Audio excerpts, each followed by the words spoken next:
دوستو، اب میں اس کے بعد خطیب باکمال حضرت مولانا مفتی و قاضی عبید اللہ صاحب قاسمی، استاذ حدیث عمارت شریعہ پھلواری شریف پٹنہ کو دعوت سخن دیتا ہوں، جو آپ کے سامنے شہد کیا ہے، زہر کیا ہے، دودھ کیا ہے اور زہر کیا ہے، حق کیا ہے، باطل کیا ہے، سچ کیا ہے، جھوٹ کیا ہے، رسم کیا ہے، مذہب کیا ہے، ان سب باتوں پر مفصل خطاب فرمائیں گے۔ میں اس شعر کے ساتھ حضرت والا کو دعوت سخن دیتا ہوں، میں اس شعر کے ساتھ حضرت والا کو دعوت سخن دیتا ہوں کہ دلوں میں جستجو بڑھتی ہے اور تنویر ہوتی ہے، دلوں میں جستجو بڑھتی ہے اور تنویر ہوتی ہے، سبھی مردہ دلوں میں زندگی تحریر ہوتی ہے۔ کہیے سبحان اللہ۔ دلوں میں جستجو بڑھتی ہے اور تنویر ہوتی ہے، سبھی مردہ دلوں میں زندگی تحریر ہوتی ہے، دلائل جب یہ دیتے ہیں تو عقلیں دنگ رہتی ہے، دلائل جب یہ دیتے ہیں تو عقلیں دنگ رہتی ہے، ہمارے شیخ کی کچھ اس طرح تقریر ہوتی ہے۔ الحمد لله نحمده ونستعينه ونستغفره ونؤمن به ونتوكل عليه ونعوذ بالله من شرور أنفسنا ومن سيئات أعمالنا ونعوذ بالله من شرور أنفسنا ومن سيئات أعمالنا من يهده الله فلا مضل له ومن يضلله فلا هادي له ونشهد أن لا إله إلا الله وحده لا شريك له ونشهد أن سيدنا وسندنا وشفيعنا وحبيبنا ومولانا محمدا عبده ورسوله أما بعد فقد قال الله تبارك وتعالى في كتابه العظيم أعوذ بالله من الشيطان الرجيم بسم الله الرحمن الرحيم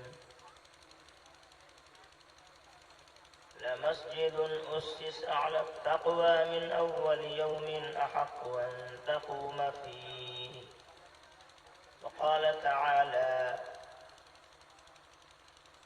وأن المساجد لله فلا تدعوا مع الله أحدا وقال النبي صلى الله عليه وسلم من بنى لله مسجدا بنى الله له بيتا في الجنة أو كما قال صلى الله عليه وسلم۔ معزز علماء کرام، حاضرین مجلس، پردہ نشین خواتین، ماں اور بہنوں اور نوجوان دوستوں، رات کا بالکل آخری وقت ہے اور رات بھی بڑی ہی مبارک رات ہے، برکتوں والی رحمتوں والی بارش بھی برس چکی ہے اور اس کی بوندیں بھی ابھی کچھ نہ کچھ پنڈال سے جھڑتی ہوئی دکھائی دے رہی ہیں۔ دوستو بزرگوں، اللہ رب العزت نے قرآن عظیم میں ایک ایک انسان کی زندگی گزارنے کا مکمل اور مفصل طور و طریقہ بیان فرما دیا ہے، اور آج کی جو یہ رات ہے، کل چونکہ جمعہ ہے، جمعہ کا دن ہے، اس سے یہ متعلق رات ہے، تو یہ رات شب جمعہ ہے، اور ہم سب کو یہ بات نوٹ کر لینی چاہیے، جب رات ہی گزار چکے ہیں سنتے سنتے، تو یہ بات بھی سن لیجئے اور ذہن نشیں کر لیجئے کہ مذہب اسلام میں چند راتیں ایسی ہیں کہ جو نہایت برکتوں والی مانی گئی ہیں۔ ان راتوں میں سے ایک رات وہ ہے جو ابھی چند دن پہلے گزری، شب برات۔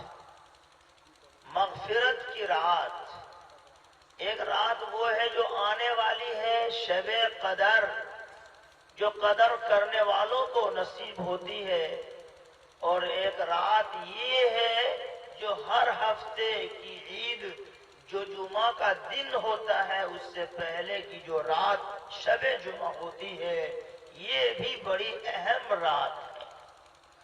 اور عید کی رات اور بقرعید کی رات اور رجب کی پہلی رات اور وہ 10 راتیں جن کا قرآن کریم میں تذکرہ ہے اور جن کی قسمیں کھائی ہیں، وہ ساری راتیں اس امت کو اللہ نے بخشی ہیں تاکہ اس امت کا گنہگار خطاکار ان راتوں کی عظمت کو، اہمیت کو سمجھ کر اپنی مغفرت کے سامان کو اکٹھا کرے۔ یہ اللہ کا بڑا انعام ہے۔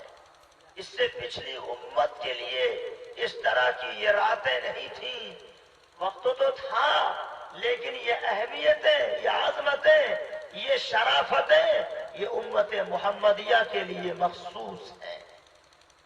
یعنی پچھلے زمانے کے مقابل میں ان میں مزید اضافہ کر دیا گیا اور ان کے پاوروں کو بڑھا دیا گیا۔ روایت سے معلوم ہوتا ہے، کتابوں میں یہ بات لکھی ہوئی ہے کہ اگر کوئی اللہ کا بندہ عید کی رات میں جاگتا ہے، بقرعید کی رات پوری رات جاگتا ہے، تو اس دن اس کا دل نہیں مرے گا جس دن سب کے دل مر چکے ہوں گے۔ یعنی قیامت کے دن جب نفسی نفسی کا عالم ہوگا، ہر شخص پر غشی طاری ہو رہی ہوگی، کچھ لوگ خوش نصیب قسم کے جو اس دن ہوش میں ہوں گے، ان میں وہ لوگ ہوں گے جو عید کی رات عبادت میں گزارتے ہیں، بقرعید کی رات اللہ کی عبادت میں بتاتے ہیں۔ اسی طرح سے جو کچھ اور راتیں ہیں ان راتوں کو اللہ واسطے جاگ کر گزارتے ہیں، اللہ ان پر خاص فیضان فرمائے گا۔ اس اعتبار سے دوستو بزرگو، یہ رات بہت ہی مبارک رات شب جمعہ جس کا انتخاب کیا گیا ہمارے نوجوان بچوں نے، طالب علموں نے اور اس گاؤں کے نوجوان دوستوں نے اور آپ بزرگوں اور بوڑھوں نے جو فیصلہ لیا، پہلی کوئی اور تاریخ تھی مگر الیکشن کی وجہ سے اس کو آگے بڑھا کر 25 اپریل تاریخ رکھی گئی، دن مقرر کیا گیا، جمعرات کا رات ہو گئی شب جمعہ۔ اس اعتبار سے یہ تاریخ بڑی ہی مبارک رہی، بہت ہی عمدہ تاریخ رہی۔ ہو سکتا ہو کل صبح سویرے کچھ لوگ یہ بات چرچے میں لائیں کہ جلسہ کیا ہوا کہ بارشیں ہو گئی، یہ تو برساتیں ہو گئی، سارا مزہ کرکرا ہو گیا اور بیکار ہو گیا۔ خبردار خبردار، جو کسی نے اس طرح کی بہکی باتیں کی، میں آپ کو بالکل حقیقت بتاتا ہوں، توجہ سے، نہایت ہی توجہ سے سنیے۔ اللہ تعالیٰ نے نبی کریم صلی اللہ علیہ وسلم کی مبارک زبانی اس بات کی وضاحت فرمائی ہے کہ مذہب اسلام وہ مذہب ہے جس میں شوم نہیں ہے اور جس میں نحوست نہیں ہے اور جس میں بدفعلی نہیں ہے، جس میں بدشگونی کی اجازت نہیں ہے۔ وہ چلا گیا زمانے جاہلیت، وہ زمانہ زمانے کفر تھا کہ اگر پرندہ اڑا بائیں طرف تو کہہ دیا کہ سفر نہ کرو، سفر میں نحس آ گیا، اور اگر دائیں اڑا تو سفر شروع کرو۔ نبی اکرم ہادی عالم صلی اللہ علیہ وسلم نے فرمایا کہ اسلام میں شوم نہیں ہے اور منحوسیت والی کوئی بات نہیں ہے، بلکہ نیک فالی کی اجازت دی گئی۔ اگر کوئی آدمی راشد نام کے سامنے آئے، کہا ہاں ہاں ماشاءاللہ، لگتا ہے کہ اب رشد و فلاح حاصل ہوگا۔ نبی علیہ السلام نے سہیل کو دیکھا تو فرمایا کہ معاملہ اب سہل ہو جائے گا، آسان ہو جائے گا۔ آج کی دنیا کا انسان کا ذہن الٹا چلتا ہے، راستہ چلتے ہوئے بلی اگر گزر گئی تو پھر راستہ کاٹتا ہے، سمجھتا ہے کہ کوئی مصیبت آ گئی۔ خدا کے بندو، بلی اگر چلی گئی تو بلا ٹلی گئی، بلی چلی گئی تو بلا ٹلی گئی، بلی سے بلا چلی جاتی ہے۔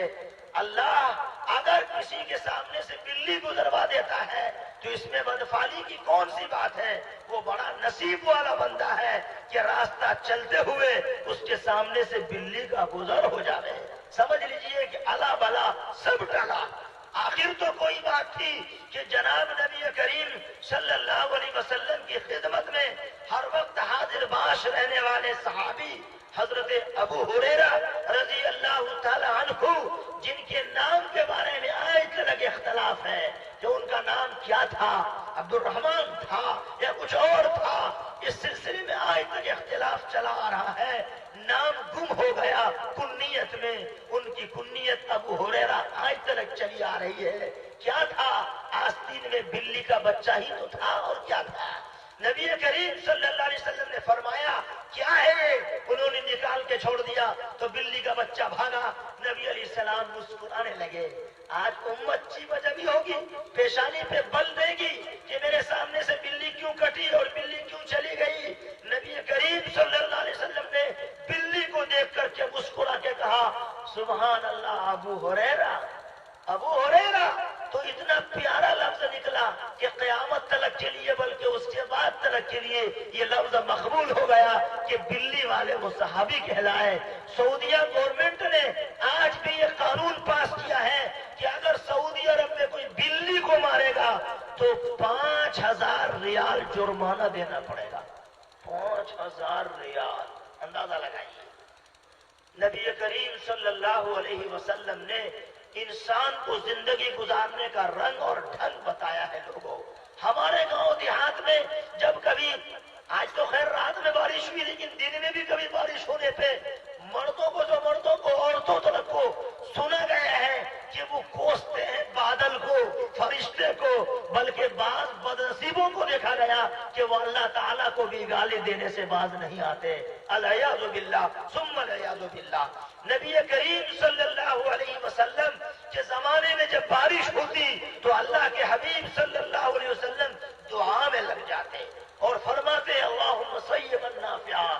ہم مسلمانوں کو یہ میسج دیا، یہ پیغام دیا آقا نے کہ جب کبھی بارش ہو تو ضرور اس میں کوئی نفع چھپا ہوا ہے اور کوئی نہ کوئی مصلحت ہے۔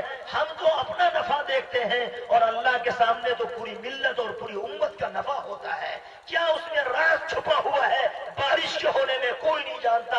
اس لیے مسلمانوں، جب کبھی بھی بارش ہو ہماری آپ کی زبان پہ یہ کلمات خیر ہو کہ اللہ اس بارش کا نفع ہمیں عطا فرما اور اس کے ضرر سے اور شر سے ہماری حفاظت فرما۔ تو اس سے کیا فائدہ ہوگا کہ اللہ کے بندے کا اور اللہ کی بندیاں جو سامنے بیٹھی ہوئی ہیں اور ابھی بھی ہیں، ان کا رشتہ اللہ سے جڑے گا، مستحکم ہوگا۔ جس طرح سے مسجدیں اس لیے بنائی جاتی ہے تاکہ اللہ کے بندوں کا تعلق اللہ سے مضبوط ہو جائے۔ فرمایا گیا وَأَنَّ الْمَسَاجِدَ لِلَّهِ، جتنی مسجدیں ہیں وہ سب اللہ کے لیے ہیں۔ مسجدیں اللہ کا گھر ہے، جس طرح ہمارا اور آپ کا اپنا اپنا گھر ہے۔ اگر آپ کے گھر میں کوئی آپ سے ملنے جاتا ہے تو بتائیے ملاقات ہوتی ہے کہ نہیں ہوتی ہے؟ کیونکہ آپ کا وہ گھر ہے، آپ گھر میں رہتے ہیں۔ تو اللہ تعالیٰ کا بھی تو کوئی گھر ہونا چاہیے کہ جہاں جانے سے اللہ سے بات ہو، اللہ سے مناجات ہو، اللہ سے ملاقات ہو، اور وہ اللہ کا گھر ہے۔ اس لیے اس زمین میں سب سے بہترین ٹکڑا مسجد کا وہ ٹکڑا ہے اور سب سے بدترین ٹکڑا بازار کا ٹکڑا قرار دیا گیا ہے۔ اس کی وجہ یہی ہے۔ اس لیے دوستو بزرگوں، اگر آپ لوگوں نے یہ فیصلہ لیا ہے تو بہت اونچا فیصلہ ہے مسجد بنانے کا۔ نبی کریم صلی اللہ علیہ وسلم جب ہجرت کر کے تشریف لے گئے، ایک جگہ آپ نے قیام فرمایا، وہاں آپ نے سجدے کیے، وہاں آپ نے نمازیں پڑھی اور پڑھائی، اور وہ جگہ ہے جو آج دنیا میں قبا کے نام سے مشہور و معروف ہے، اور وہاں مسجد بنائی گئی۔ بعد میں اس مسجد کا نام مسجد قبا رکھا گیا۔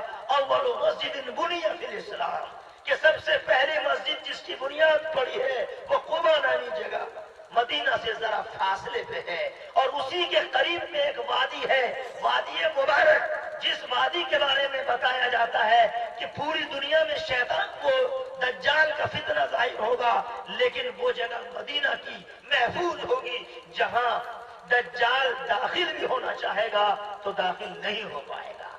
قباء سنیچر کے دن اللہ کے نبی صلی اللہ علیہ وسلم تشریف لے جاتے، یعنی بعد میں مدینہ جب چلے گئے قباء چھوڑ کے، تو مدینہ سے اس مسجد سے جس مسجد کو اپنے ہاتھوں بنایا تھا پیارے نبی صلی اللہ علیہ وسلم نے، اور جس کی نسبت فرمایا وہ مسجدی ہاذا کہ یہ میری مسجد ہے، مسجد نبوی، وہاں سے آقا و مولا جناب رسول اللہ صلی اللہ علیہ وسلم ہر سنیچر کو تشریف لاتے، اور صحابہ جو مقامی صحابہ ہوتے ان سے بھیٹ ملاقات کرتے، اور ان سے کچھ اہم معاملے پہ تبادلہ خیال فرماتے۔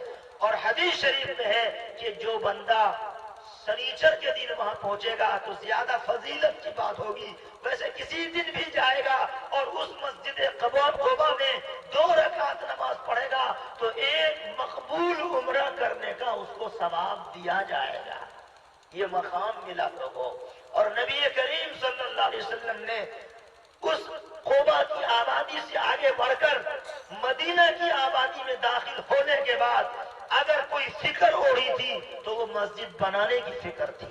آقا نے بتا دیا لوگوں کو کہ لوگوں، کالونی اور آبادی کی ترقی کا راز اس میں منحصر ہے اور مضمر ہے کہ وہاں اللہ کا گھر ہونا چاہیے۔ پیارے نبی صلی اللہ علیہ وسلم کی پوری پیاری زندگی میں اگر تعمیر کا تذکرہ ملتا ہے تو مسجد نبوی کے بنانے کا ملتا ہے۔ آج جسے دیکھیے اپنا گھر بنا رہا ہے، 3 تلہ 4 تلہ 5 تلہ مکان بنانے میں لگا ہوا ہے، وہی گٹی، وہی بالو، وہی سیمنٹ، وہی چھڑ، اور جب اللہ کے گھر کو بنانے کی باری آتی ہے تو مسلمان دائیں بائیں اور بغلیں جھانکتا رہتا ہے، وہ سوچتا ہے کہ اس کا چندہ کرنے باہر جائیں گے۔ کیوں صاحب؟ آپ اپنا گھر بنانے کے لیے چندہ کرتے ہیں تو اللہ کا گھر بنے گا اس کے لیے اتنا سوچنا پڑے گا؟ دوستو بزرگوں، یاد رکھیے کہ مسجدوں میں مینارے اس لیے رکھے گئے تاکہ کسی مسلمان کا گھر اللہ کے گھر سے زیادہ اونچا نہ ہو جائے۔ تو مینارہ بنایا گیا تاکہ اللہ کا گھر ہر حال میں اور ہر قیمت میں اونچا دکھائی دے، اور اگر مسلمان 2 تلہ 3 تلہ بھی بنانا چاہے اس کے لیے بھی گنجائش نکل آئے۔ میناروں کا انتظام اور گنبدوں کا انتظام، مسجدوں کی خوبصورتیوں کا انتظام، اور مسجد بنانے میں اس بات کا اہتمام کہ اس میں ہماری گاڑی کمائی لگے، پسینے کی کمائی لگے، ایک ایک پیسہ بہت ستھرا ہو، دھلا ہو، 1 نمبر ہو، وہ 2 نمبر نہیں۔ آپ کا بیٹا کہاں ہے؟ تو کما رہا ہے۔ اچھا کتنا؟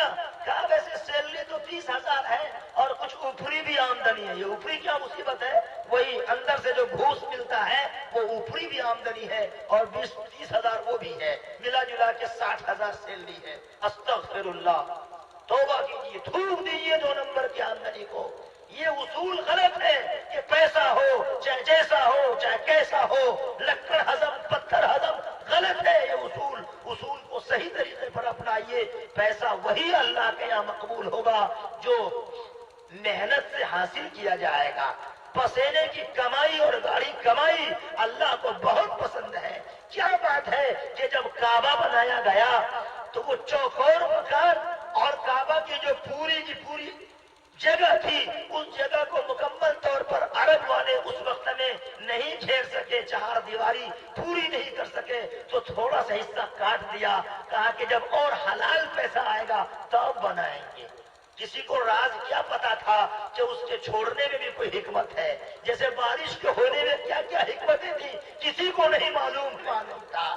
اللہ کو یہ منظور تھا کہ قیامت تک وہ حصہ چھوٹا ہوا رہے گا اور وہ حتیم کہلائے گا، اور قیامت تک کے آنے والے تمام اللہ کے بندے، اللہ کی بندیاں اگر کعبہ کے بھیتر میں جانا چاہیں تو حتیم میں داخل ہونا اللہ نے آسان بنا دیا ہے۔ جانے والے جاتے ہیں اور وہاں 2 رکعت نماز پڑھتے ہیں، 4 رکعت نفلیں پڑھتے ہیں، دعائیں کرتے ہیں۔ وہاں نمازیں پڑھنا، دعائیں کرنا ایسا ہے لوگوں جیسا کہ کعبہ کے اندر میں بھیتر میں نماز پڑھنا اور دعا مانگنا۔ تو دیکھیے بہت ہی گاڑی کمائی سے بنائی گئی۔ دارالعلوم دیوبند میں حضرت مولانا نور عالم خلیل الامینی دامت برکاتہم، ان کے علاقے میں بہار ہی کے وہ ہیں، اور دارالعلوم میں بڑے اونچے درجے کے وہ استاذ ہیں اور دنیا میں ماشاءاللہ بڑے مشہور و معروف ہیں. الدائی جیسا رسالہ جو عربی میں نکلتا ہے ان کی بہت بڑی پہچان ہے. عرب ملکوں میں بھی ان کو یاد کیا جاتا ہے, ان کو پڑھا جاتا ہے.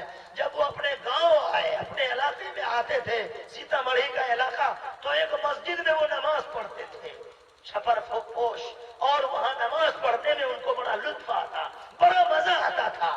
من کرتا تو رکعت اور پڑھیں, پھر من کرتا کہ اور پڑھیں, خوب ٹوٹ ٹوٹ کر کے اللہ سے دعا کریں, اللہ کے حضور میں گڑ گڑ آئیں.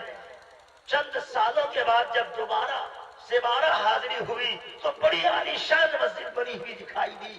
اب جب حضرت مولانا تشریف لے گئے اور مسجد میں 2 رکعت نماز پڑھ رہے ہیں, نیت باندھ رہے ہیں, تو مزہ نہیں آ رہا, کیفیت ہی حاصل نہیں ہو رہی ہے.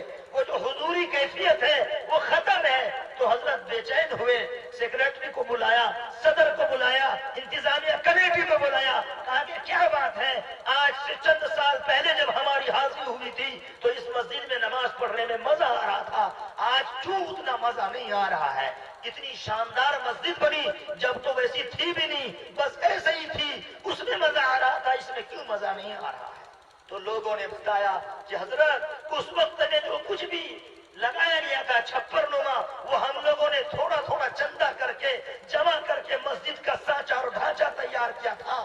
بعد میں کسی ملک سے, باہر ملک, فورن کنٹری سے بڑی رقم آئی, ہیوی اماؤنٹ, اور ہم لوگوں نے مل کر وہ سب پیسہ اسی میں لگا دیا. کہا وہی تو بات ہے, یہی تو بات ہے. سمجھ گئے حضرت راز؟ مطلب کیا ہوا آپ بھی سمجھ گئے ہوں گے. مفتی محمود الحسن صاحب نور اللہ مرقدہ سے کسی نے کہا کہ حضور ہمارا بیٹا عرب میں رہتا ہے, ریال کماتا ہے, رال ٹپکتی ہے میرے منہ میں اور وہ ریال بھیجتا ہے, لیکن سکون نہیں ہے, بدن میں مرچی لگی رہتی ہے.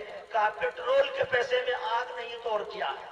مطلب کیا ہوا کہ پیسوں میں جو کیفیتیں آتی ہیں وہ کمانے کے اعتبار سے, اگر کمائی بہت گاڑھی ہوگی تو اس کا اثر کچھ اور دیکھنے کو ملے گا. مسلمانوں, آپ نے جو تھوڑا تھوڑا کر کے یہاں جمع کیا ہے اس کو معمولی نہ سمجھیے گا, یہ بہت بڑی قیمت ہے, اور بوند بوند مل کر تالاب کھڑا کرتا ہے.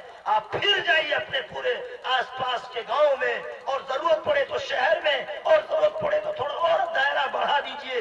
کوشش کیجیے کہ سیمانچل کے ہی علاقے سے بڑی عالیشان مسجد تیار ہو جائے. یہ نہیں کہ پورا عالم پھرنے لگے اور در در کی ٹھوکریں کھائیں کہ اللہ کا گھر ہے, ارریا میں فلاں جگہ جو ہے بن رہا ہے جی, اور اس کے لیے پریشانیاں اٹھانی پڑے. ایسی ضرورت نہیں ہونی چاہیے. ہمارے اندر ہمت ہونی چاہیے, حوصلہ ہونا چاہیے, جرأت ہونی چاہیے. کیا ہم لوگ انشاءاللہ اس کے لیے اپنے کو آمادہ کریں گے, تیار کریں گے؟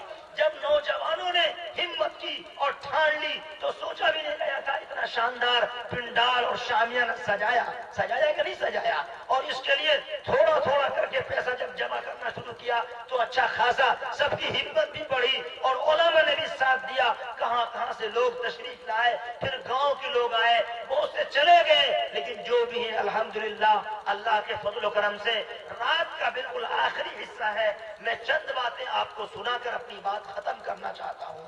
ایک بات تو میں نے یہ بتائی کہ اس امت کو اللہ نے تحفے کے طور پر کچھ راتیں عطا فرمائی ہیں ایسی کہ جن راتوں کی برکت سے اگر ان کی قدر و قیمت کی گئی تو امت کو اللہ تعالیٰ اس کے عوض میں معافی کا پروانہ عطا فرماتا ہے. ان راتوں میں سے ایک رات کون سی بھی ہے؟ شب جمعہ بھی ہے. دوستو بزرگوں, ہمیں اور آپ کو اللہ سے لو لگانا ہے, اور جس طرح یہ رات بڑی برکتوں والی ہے پھر آئے گی اور آتی رہے گی زندگی میں. اس رات کو جیسے آج آپ نے جاگ کے گزارا, کوشش کریں کہ جو بقیہ اور شب جمعہ آئیں اور شب قدر آئیں, شب برات آئیں, اور جو عیدین کی راتیں ہیں وہ آئیں. اب تو تھوڑی سی ان نوجوان دوستوں نے عادت دلائی ہے کہ رات کیسے جاگا جاتا ہے. آپ پوری رات نہ جاگ کر عبادت کر سکیں, آدھی رات کا بھی کچھ حصہ, قم اللیل الا قلیلا نصفه او انقص منه قلیلا او زد علیہ ورتل القرآن ترتیلا. نبی کریم صلی اللہ علیہ وسلم کو ہدایت دی گئی کہ اے پیغمبر, آپ رات میں قیام کیا کیجیے, کھڑے ہو جایا کیجیے. یہ رات کا آخری حصہ ہے, یہ رات کا دل ہوا کرتا ہے. حضرت حاجی امداد اللہ مہاجر مکی رحمت اللہ علیہ سورہ یاسین شریف کی تلاوت تہجد کے وقت میں کرتے تھے. یہ تہجد کا وقت ہے.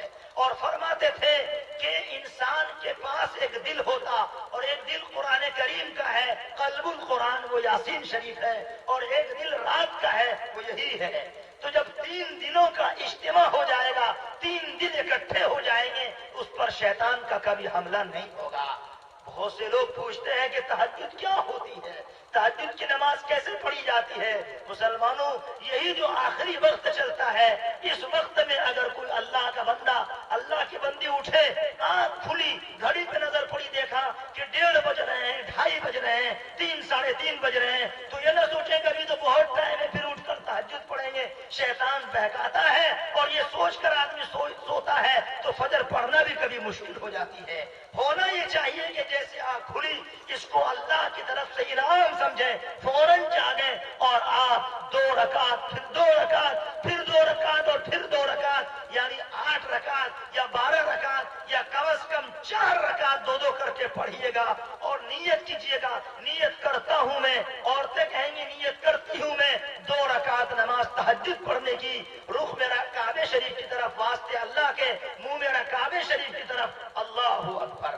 دل کی نیت تو دل میں چھپی ہوتی ہے, زبان سے کہہ دینے سے اچھا ہوتا ہے, مستحب ہے, ورنہ دل میں صرف ارادہ کر لیا. اس وقت میں اگر کوئی نماز پڑھی جا رہی ہے وہی نماز تہجد کی نماز ہوتی ہے. اور اس وقت اللہ بلا بلا کے دیتے ہیں, کہتے ہیں کوئی ہے ہم سے رزق مانگنے والا کہ میں اسے رزق عطا کروں, کوئی ہے ایسا گناہگار خطا کار کہ اپنے گناہوں کی بخشائش کا سوال کرے کہ میں اس کے گناہوں کو بخش دوں, کوئی ہے جو مصیبت میں مبتلا, پریشانی میں مبتلا کہ اپنی پریشانیوں کے ازالے کی دعا مانگے کہ میں اس کی پریشانیوں کو دور کروں.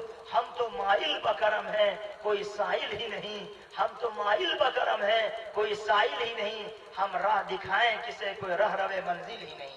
بس دوستو بزرگوں, میری تقریر کا خلاصہ یہ نکلا کہ اس دنیا میں ہمیں اور آپ کو اللہ نے جو بھیجا ہے, تو جب ہم آ ہی گئے, اگر نہیں پیدا ہوتے تو کوئی باتیں نہیں تھی, لیکن جب اب آ گئے تو ہماری مختصر سی زندگی میں ہر آدمی, ہر مرد, ہر عورت, جوان, بچہ, بوڑھا یہ طے کرے کہ ضرور میری اس مختصر سی زندگی میں مجھ سے کوئی دین کا کام ہو جائے. جو بھی جس سے ہو سکے بن پڑے وہ دین کا کام کرے.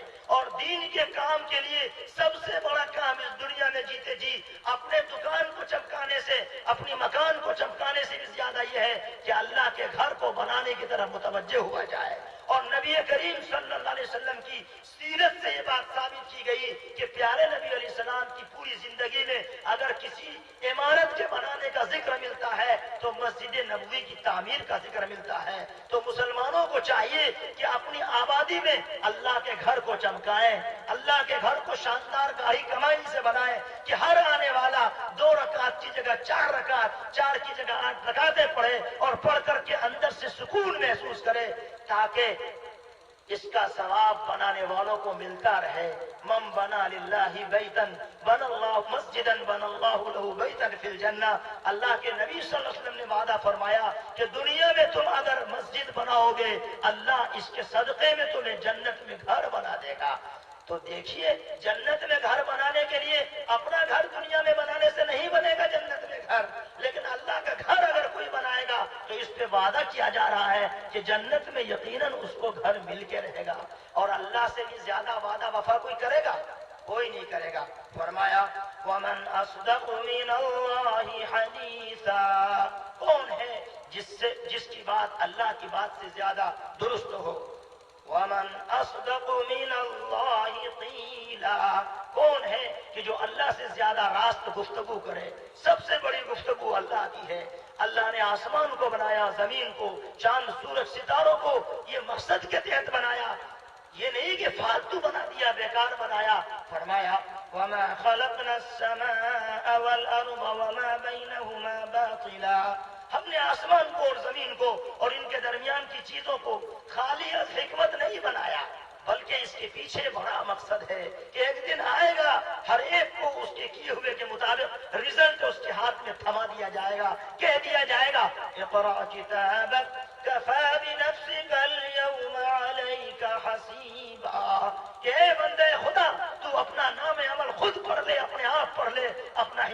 ہونے کے لیے تو خود ہی کافی ہے.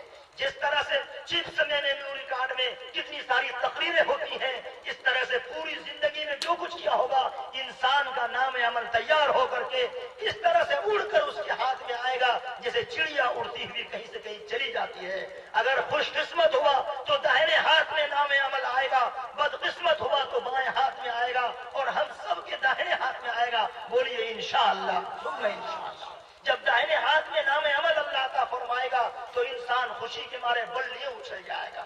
3-4 منٹ میں اپنی بات ختم کر رہا ہوں. آخر کی جو باتیں ہیں ذہن میں اور بٹھائیے. بلّیاں اچھل جائے گا اور وہ کہے گا وَأَمَّا مَنْ أُوتِيَ كِتَابَهُ بِيَمِينِهِ فَيَقُولُ هَاؤُمُ اقْرَءُوا كِتَابِيَهْ. اچھل کے کہے گا آؤ آؤ آؤ آؤ، یہ میرا نام عمل ہے، پڑھو.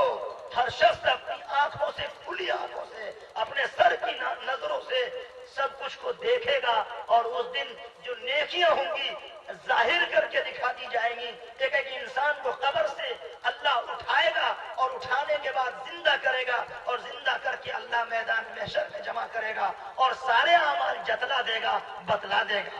اسی لیے کہا گیا وَقُلِ اعْمَلُوا فَسَيَرَى اللَّهُ عَمَلَكُمْ وَرَسُولُهُ وَالْمُؤْمِنُونَ. پیغمبر صلی اللہ علیہ وسلم آپ اعلان کر دیجئے کہ لوگوں عمل کیے جاؤ. ایک وقت آئے گا قریب اللہ دیکھے گا اور اللہ کے رسول دیکھیں گے، سارے مسلمان دیکھیں گے. اس آیت کے آگے میں اللہ نے ایک مسجد کا ذکر کیا جو غلط مقصد سے بنائی گئی تھی، مسجد ضرار. اس کے آگے اللہ نے ایک اور مسجد کا ذکر کیا جس کے مصداق میں علماء نے فرمایا کہ یا تو وہ مسجد قباء ہے یا وہ مسجد نبوی ہے. بہرحال ہر وہ مسجد اس کے عموم میں شامل ہے کہ جس کی بنیاد تقوی کی بنا پر کی جائے. اللہ نے کہا لمسجد اسس علی التقوی، اے نبی وہ مسجد جس کی بنیاد تقوی پہ رکھی گئی ہو، احق ان تقوم فیہ، وہ زیادہ حقدار ہے کہ آپ وہاں کھڑے ہوں. دوستوں بزرگوں، قیامت تو آئے گی اور ضرور آئے گی، اور آنکھیں سب کی بند ہوں گی. جو کوئی آیا آنے والا وہ جانے کے لیے آیا ہے، رہنے کے لیے کوئی نہیں آیا. اللہ نے قیامت سے پردہ اٹھاتے ہوئے فرمایا یوم یبعثهم اللہ جمیعا فینبئهم بما عملوا. یاد کرو اس گھڑی کو جس دن اللہ مردوں کو قبروں سے اٹھائے گا اور ان کو ان کے اعمال جتلا دے گا، بتلا دے گا. کیسے بتلائے گا؟ احصاہ اللہ ونسوہ. اللہ نے ان کے عمل کو شمار کر رکھا ہے. ہر آدمی کا ایک ایک عمل اللہ کے یہاں لکھت روپ میں موجود ہے. لوگوں نے تو بھلا دیا. نیکی کرنے والا ضروری تھوڑا ہی کہ سب نیکی کو یاد رکھے. ہم لوگوں نے کتنی نیکیاں کی مگر بھول گئے ہیں. لیکن جس اللہ کے لیے نیکیاں بندہ کرتا ہے، بتائیے وہ اللہ کبھی بھولتا ہے کیا؟ نہیں بھولتا. اس لیے کہا گیا وَمَا كَانَ رَبُّكَ نَسِيًّا. پیغمبر آپ کا پروردگار بھولنے والا نہیں ہے. لا يضل ربی ولا ينسى. میرے رب سے کوئی چیز ہوتی نہیں، غائب نہیں ہوتی. وہ بھلکڑ نہیں ہے، وہ بھولتا نہیں ہے. لا تأخذه سنة ولا نوم. نہ اسے نیند آتی نہ اسے اونگ آتی. رات کے 3 بجے 4 بجے کون کیا کر رہا ہے اس کو علم ہے، اس کی خبر ہے. دن کے اجالے میں 12 بجے کون کدھر جا رہا ہے، کون کس کی جان لینے جا رہا ہے اور کون کس کی جان کو بچانے جا رہا ہے، سب کی وہ خبر رکھتا ہے. اللہ سوتے نہیں، اللہ کو اونگ نہیں آتی، اللہ غافل نہیں ہوتے. ایک ایک انسان کو اللہ کی یہاں جانا ہے. اسی کے لیے نوجوانوں میں فکر ہوئی، اور جہاں کے نوجوان تڑپ جائیں، فکر مند ہو جائیں، علاقے میں انقلاب برپا ہوتا ہے. اور یہاں مسجد کا جو کچھ بھی سلسلہ قائم ہو رہا ہے ماشاءاللہ بہت ہی مبارک ہو رہا ہے. جہاں مسجد بن جاتی ہے اللہ کا وہاں پر انعام ہوتا ہے اور اللہ کی رحمتیں برستی ہیں. اور پھر مسجد کے واسطے سے پورے محلے میں اور محلے کے واسطے سے وہاں کی کھیتوں میں، آبادیوں میں سب جگہ شادابیاں ہوتی ہیں. اللہ سے دعا فرمائیں کہ اللہ تعالی ہم سبوں کے لیے مسجد کے بنانے کو آسان فرمائے، ایک ایک مسلمان کو اس میں حصہ لینے کی توفیق عطا فرمائے، اور اللہ اس مسجد کو جیتے جی بہانے مغفرت بنائے، اور اللہ اپنے فضل و کرم سے اس مسجد کو مرکزی مسجد بنائے جہاں جماعتیں بھی آتی ہوں، جہاں اللہ کے بندے بھی جمع ہو کر نمازیں پڑھتے ہوں، اور جب بھی کوئی بندہ مسجد میں جائے گا تو فرشتہ اس کا نام گیٹ پہ لکھ لیا کرتا ہے، اور وہی فرشتہ موت کے وقت میں سرہانے آ کر کے کہتا ہے اے بندہ مومن پڑھتا کیوں نہیں یہ کلمہ، پڑھ لا الہ الا اللہ محمد الرسول اللہ۔ اس طرح سے فرشتہ کلمہ یاد دلاتا ہے اور کلمے والی موت نصیب ہوتی ہے۔ ربنا